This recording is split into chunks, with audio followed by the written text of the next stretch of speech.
also protecting the commander-in-chief? Are there limitations to that?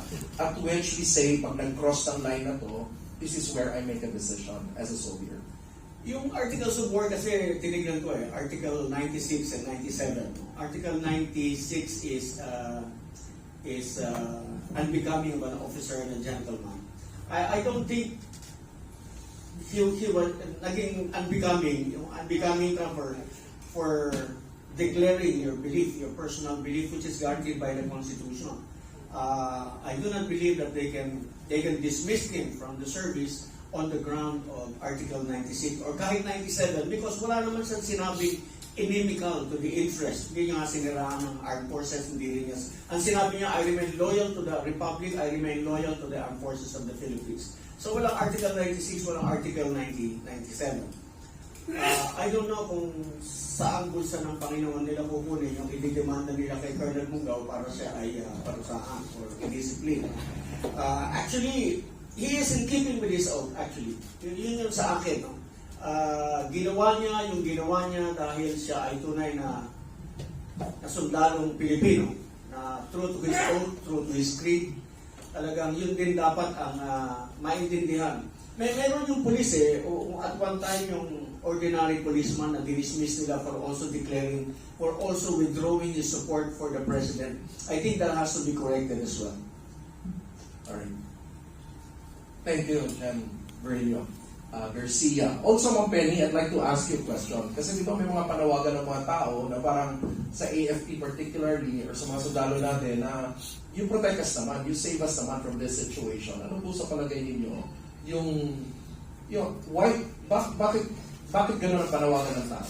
Because hindi nila nararamdaman talaga yung takam at sigla ng paninindigan. Because even though na meron silang authority, they have the power, the more that ang thinking ng mga medyo may maalam, tulad ko, hindi ko sinasabi maalam ako, ang thinking is parang nakabusal pa rin ang bibig, even if they know a lot of things. Parang full of reservation because of, is it fear?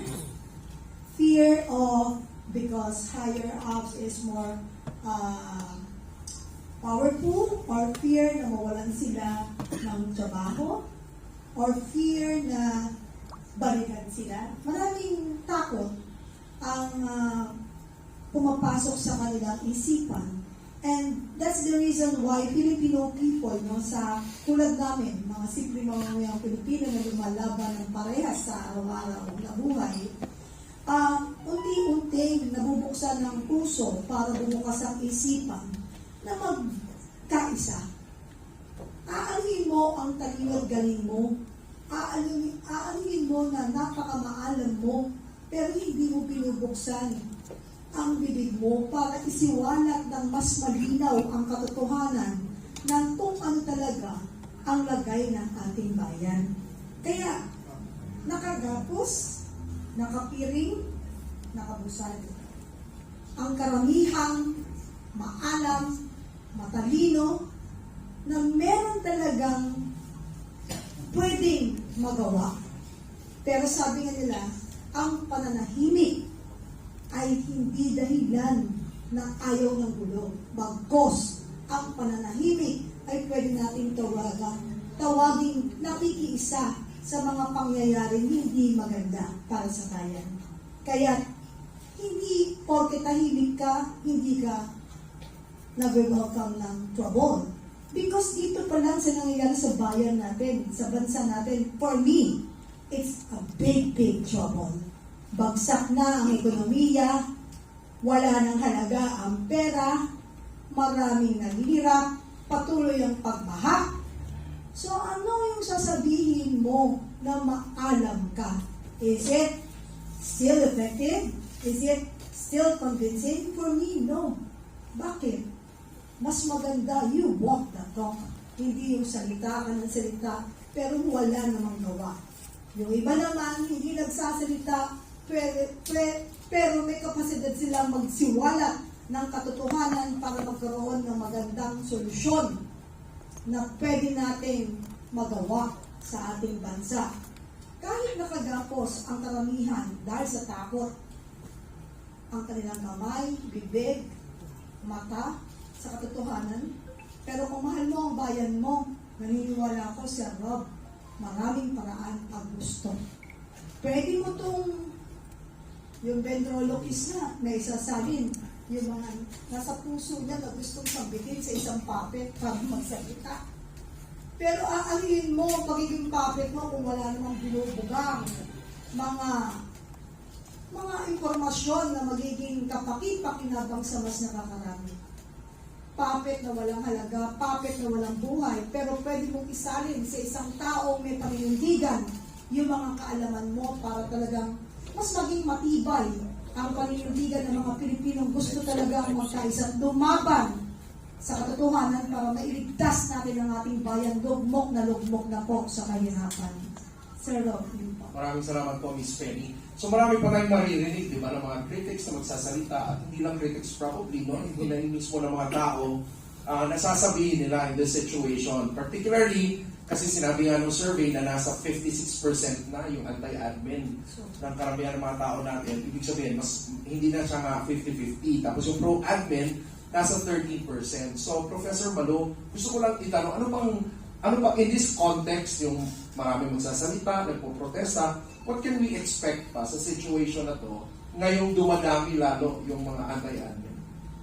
Alam mo, Rob, yung datang yan, only registers the fact na, una, galit pa rin ang tao. Yung may mga nagsasabi kasi, wala na yan, na-actionan na ang official line ng administrasyon.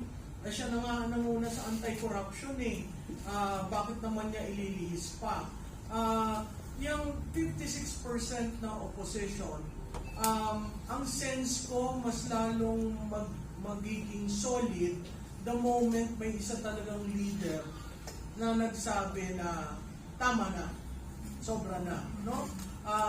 Pangatlo, ang numerong yan, hindi totoo yung sinabi ng isang analyst na wala nang puwersa ang Duterte, na mahina ang Duterte, na nagunaw na yung baluarte ng support. Kasi kung titingnan mo yung Mindanao, consistent. Ang Mindanao has made any Duterte in national politics buoyant. So pag sinama mo pa si Cebu, mas lalong dumodoble yung lakas, no? Pag sa Luzon, nagulat nga ako dun sa NCR kasi ang behavior ng NCR, usually ayaw niyan sa Mindanao.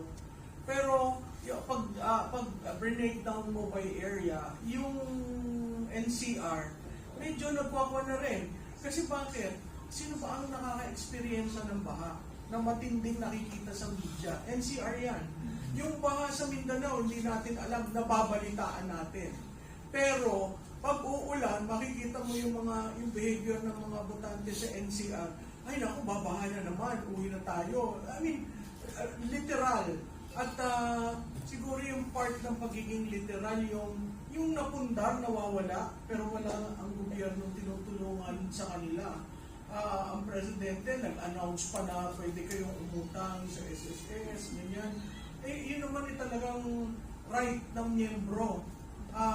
Yun nga lang, maliit na bagay. Kasi kung yung lahat ng napundar mo nawala sa baha, talagang babangon ka uli. So, going back to your question, that number is increasing.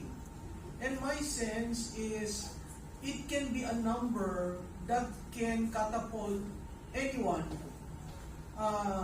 to something very near in 2028. And it can also be a number to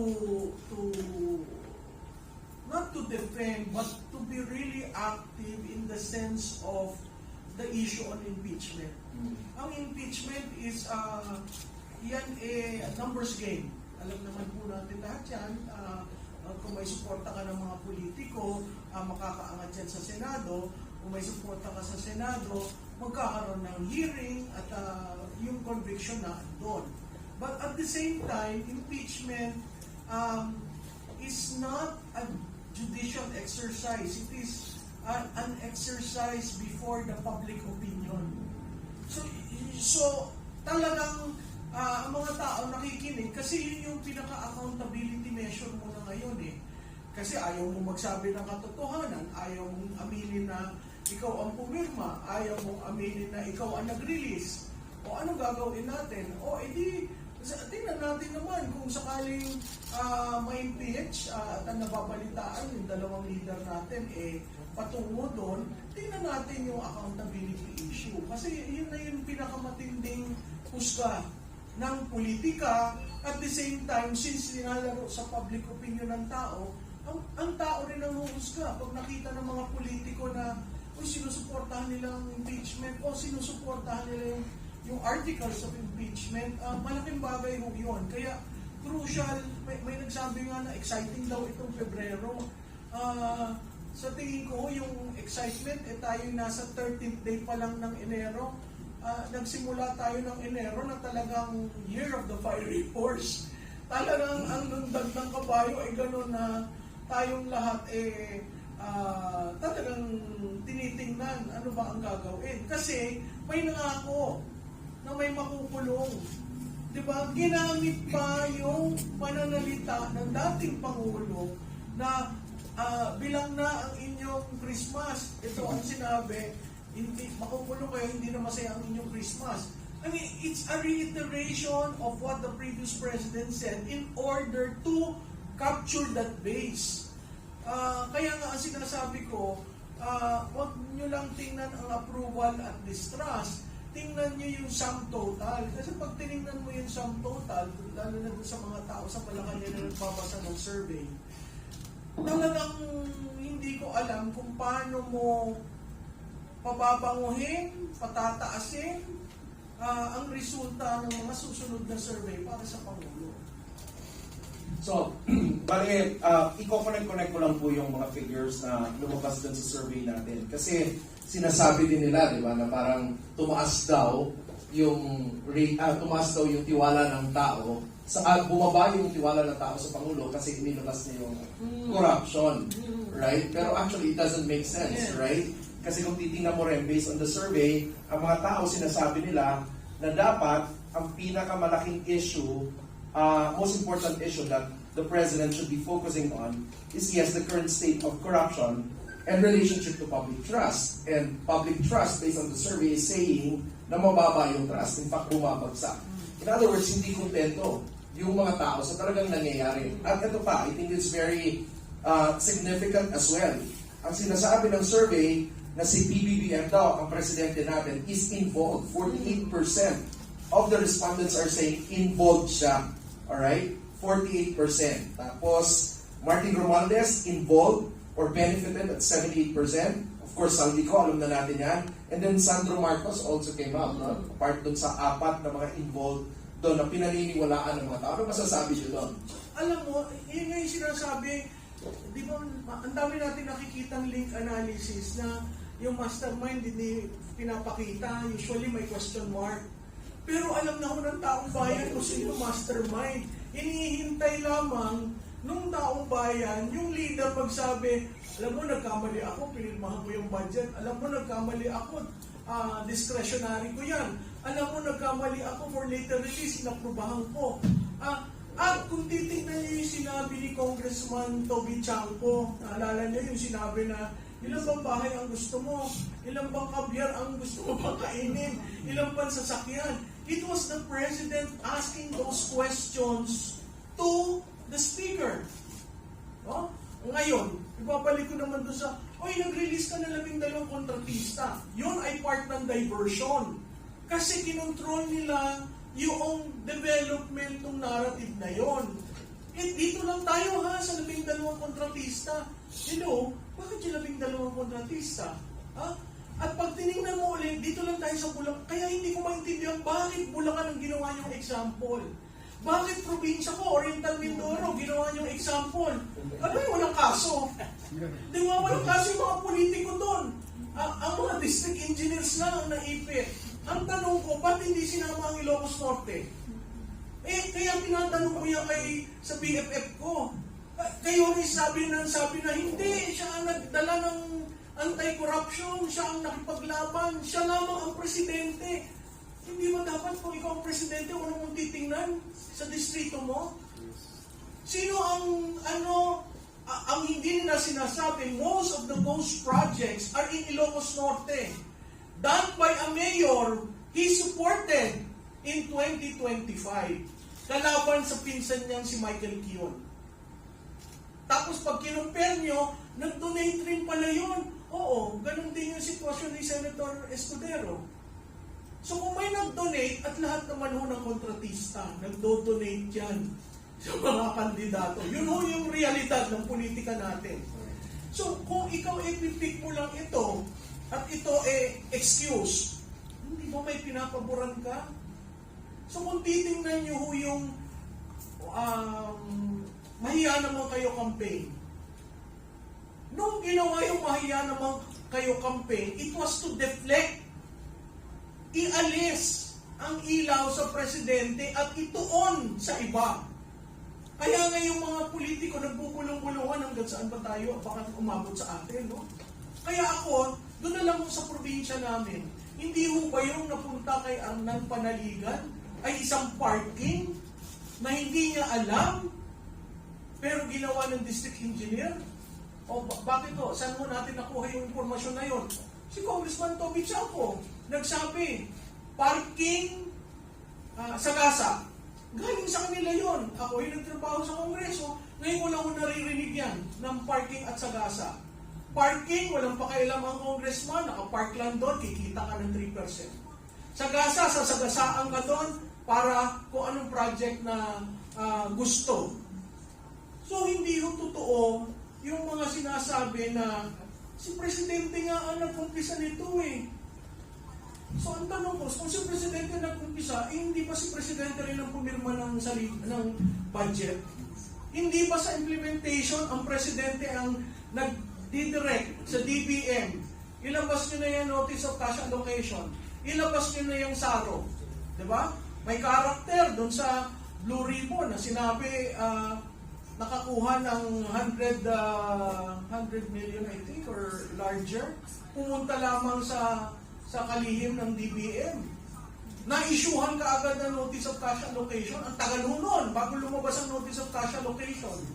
So, ako, ang sinasabi ko lang, doon sa tanong ni Rob, ang taong bayan mo hindi tanga. Para ka kumuha ng rating na gano'n, 48% kasama ang Presidente, 78% si Speaker Martin. Ano mo nagsasabi nun? Alam ng taong bayan kung sino yung mastermind. Kaso, karamihan ng gumagawa ng link analysis natatakot ilagay din yung picture.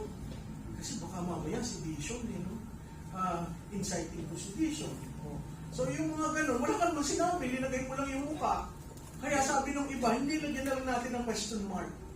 Forever hindi natin malalaman yon. Pero alam natin, yung budget. Kaya ngayon itong GAA 2026, mahirap yan i-roll out dahil ingat na ingat sila. Malinis sa papel, pero sa implementation magkakaroon ng problema. Bakit ho? Napakataas ho ng MAIC, napakataas ng AIX. Okay? Kung tapos, abay nakita ho niyo ang DepEd, 1.7 trillion. Anong ibig sabihin yan? Ang school building na kay Secretary Angara. 22 lang ang napagawa mong school building sa isang taon. Paano mo mapupunan yung 170,000 gap? So marami yung tayong kailangang bantayan, lalo na dito sa 2026 kasi i-implement. Ako lang, Rob, ang parati kong call sa Supreme Court, desisyonan nyo na ho yung 2025. Sabihin nyo ng unconstitutional. Kasi ang dami ng evidence na unconstitutional, hindi ko maintindihan ba't ang Supreme Court ayaw gumalaw dun sa usapan na yun. Kasi yun, accountability issue rin yun. Biro mo nawawala, 1.7 trillion for the past 3 years. 1.7 trillion. Imagine nyo yun kung ganong kalaking perang nawala. Grabe. How do you feel about it as an ordinary citizen, Ma'am Penny? Nakakatawa. Hindi na ako nalulungkot eh. Sabi nga ng Pilipino malungkot eh.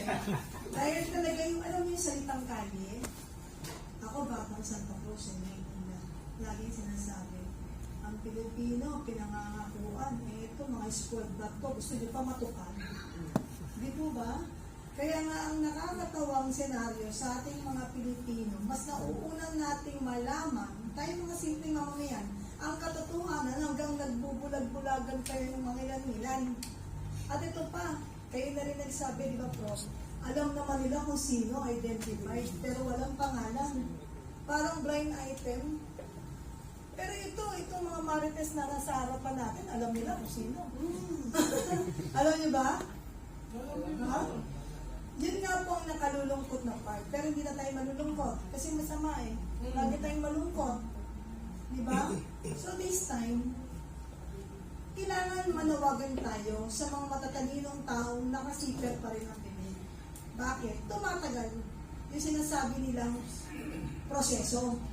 Yung prosesong yan, walang patutunguhan yan hanggat nagbubulag-bulagan ang maalam. At nagiging bingi yung mga nakikinig na mas maalam.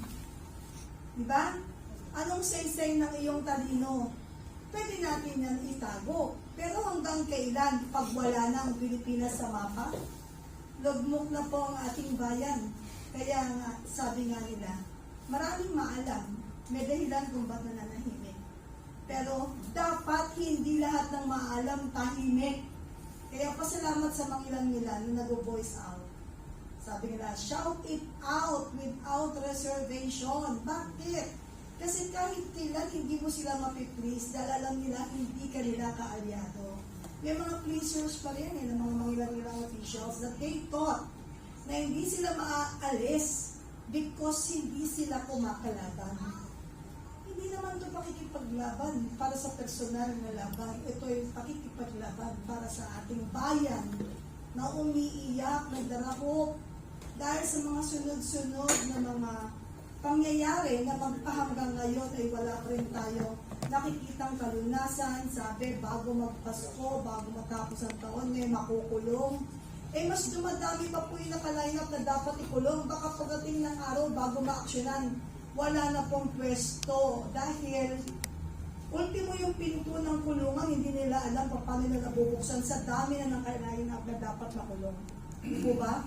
So, kayo po, sa ating mga viewers po, dito sa live podcast, kung meron po kayong mga idea, mga komento, ito po ay meron tayo pong laya na bigyan nyo kami ng parang mga punto na pwedeng maging guide namin para mapadali yung mga gusto ninyong marinig. Kasi solution is already nakalatag. Yung mga ibang nagsasalita, patuloy na nagsasalita. Yung mga gustong makinig, nakikinig. Pero ang tanong, ito ba ay magkakaroon ng freedom para magkaroon ng gawing batayan sa mga nangyayari na kahit natatakot yung iba na maging witness or mabigyan ng pagkakataon makapagsalita pero takot nga rin sila dahil baka mamaya hindi pa natatapos yung sinasabi nila, nakaposas na sila. Kasi katulad nga yung sinasabi, katulad ngayon, pag tuwing bubuksan ko, mayroong kinakasuhan. Pagkatapos yung totoong may kaso, siya pa yung nagko-complain. Di ba? Tapos saan ka nakakita? Merong kakasuhan na isang vlogger na alam naman natin antay sa mga nakaupo. Pero saan ka nakakita? Nagre-reklamo yun, pero nakaupo siya sa upuan ng pinakamataas doon sa kung saan departamento ng gobyerno siya nagpunta para magreklamo. Di ba? Updated ba kayo na? Yes. Sabi ko sa iyo, mga marites yan. Di ba kahapon yun? Saan ka nakakita nagre-reklamo siya? Official ka. Tapos nakaupo ka, pagpunta mo sa departamento kung saan ka nag-file ng kaso. Nakaupo siya sa upuan ng pinaka-hepe ng departamento. Si Claring. Hindi ko po alam yun. Ay, baka kung best friend ko yun, ikamalutik niya. Nag-FBI. Yung nag-FBI. Kita mo sabi ko sa'yo. Alam mo, malaking bagay na nandito yung mga yan kasi nagkakaroon tayo talaga ng guide. Diba? I did not name names I did not mention any names, but thank you, baka tama yung sinabi nyo. Tanong natin sa best friend. Anyway, katabi ko po yung kanyang BFF. Tama daw, baka gusto nyo susunod. Ay, hindi. Alam mo, ang